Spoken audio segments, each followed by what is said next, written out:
आज हम 10th के अंदर एक नया टॉपिक स्टार्ट कर रहे हैं, that is polynomial. So polynomial के अंदर हम ये कुछ पॉइंट डिस्कस करेंगे। फर्स्ट ऑफ ऑल पोलिनोमियल, और पोलिनोमियल को डिस्क्राइब करने के लिए सबसे पहले टर्म्स, उसके बाद पोलिनोमियल, ओके, उसके बाद polynomial according to terms, okay.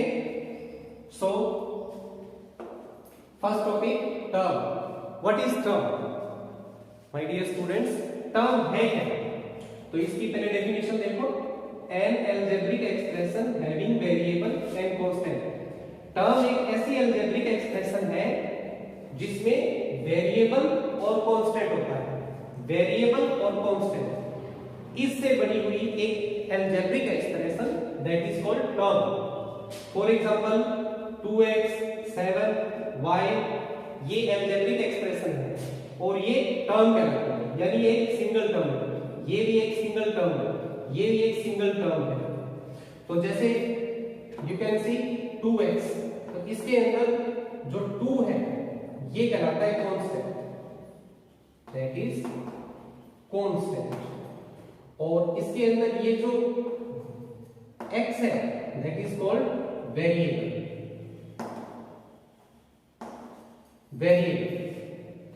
इस कांस्टेंट को हम कोएफिशिएंट ऑफ x भी कह सकते हैं, जो x के साथ मल्टीप्लाई है, that is called coefficient of x। You can say coefficient of x।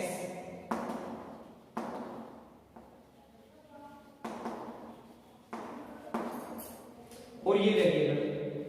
अब यहां पर देखो 7, अब आप कहोगे कि ये एक टर्म कैसे, इसके अंदर तो सिर्फ कांस्टेंट है।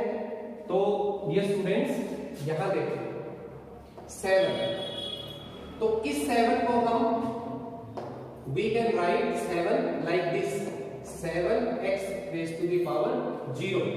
अब 7 के मल्टीप्लाई में कुछ नहीं है तो मैं x raise to the power 0 लिख सकते हैं। why? because x raise to the power 0 is equal to 1, so you can see 7x raised to the power 0 1, so 7। तो यहां पर ऐसा नहीं है कि वेरिएबल नहीं है, वेरिएबल तो है बट उसकी पावर जो है वो 0 है, सो ये भी अपने आप के अंदर एक टर्म है। नाउ y, इसको देखो y, अब ये भी एक टर्म है y, बिकॉज y को हम ऐसे भी लिख सकते हैं y इक्वल टू 1/, जिस वेरिएबल की मल्टीप्लाई में कुछ नहीं है उसके साथ हम 1 को कंसीडर कर सकते हैं, तो ये कांस्टेंट हो गया और ये वेरिएबल हो गया, so it can be considered as y। तो ये भी अपने आप के अंदर एक टर्म है। सो समझ में आ गया आपको कि 2x एक टर्म है, 7 भी एक टर्म है और y भी एक टर्म है। Now what is polynomial? Polynomial definition देखो, it is a chain of terms having plus और माइनस बिटवीन देम, यानी एक टर्म्स की एक चेन है। चेन का मतलब जिसमें बहुत सारी टर्म्स हो, तो ये एक टर्म से बनी हुई एक चेन है जिसके बीच में प्लस या माइनस होता है, उसको हम कहते हैं polynomial. For example look at the black board, 5x - 3y + 2, इसको हम क्या कहेंगे? पोलिनोमियल, यानी इसमें टर्म्स की एक चेन है और टर्म्स कितनी है? 3 टर्म्स। देखो 5x ये एक सिंगल टर्म, 3y ये एक सिंगल टर्म और 2, और ये कनेक्टेड है प्लस और माइनस के साइन से, तो ये क्या कहलाएगा? एक पोलिनोमियल है, because it is a chain of terms, okay, तो ये कहलाएगा polynomial. Now move to our next point, polynomial according to terms. Terms के अकॉर्डिंग पोलिनोमियल क्या होता है? So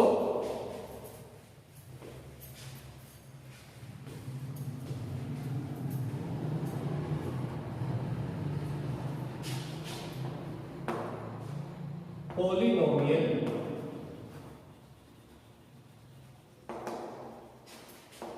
according to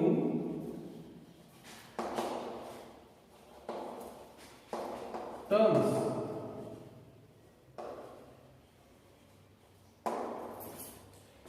टर्म्स के अकॉर्डिंग पोलिनोमियल डिसाइड होते हैं। For example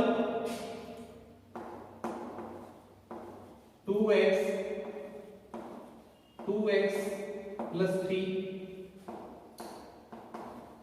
2x square plus 3x plus y। Okay, इसके ऊपर डिस्कस करते हैं। सबसे पहले 2x जिसके अंदर एक सिंगल टर्म है, तो जिस पॉलिनोमियल में एक सिंगल टर्म होती है that is called monomial. Mono means one, monomial means जिसके अंदर एक सिंगल टर्म होती है दैट इज कॉल्ड मोनोमियल। अब इसको देखो, look at this 2x plus 3, यहां पे दो टर्म्स है, so it is called binomial. Bi means two, binomial means जिसमें टू टर्म्स होती है।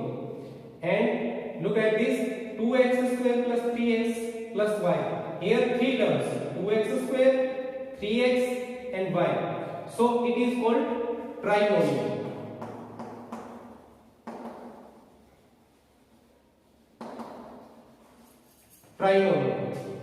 और trinomial, try means three, trinomial means more three terms, having three terms. Okay, इसके बाद में थ्री से ज्यादा हो उन सभी को हम कहते हैं polynomials.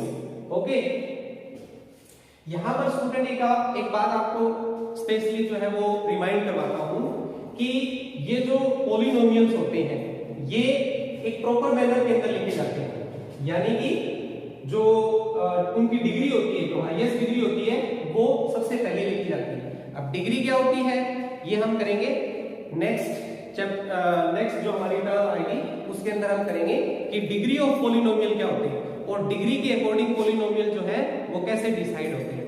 Okay, till then thank you.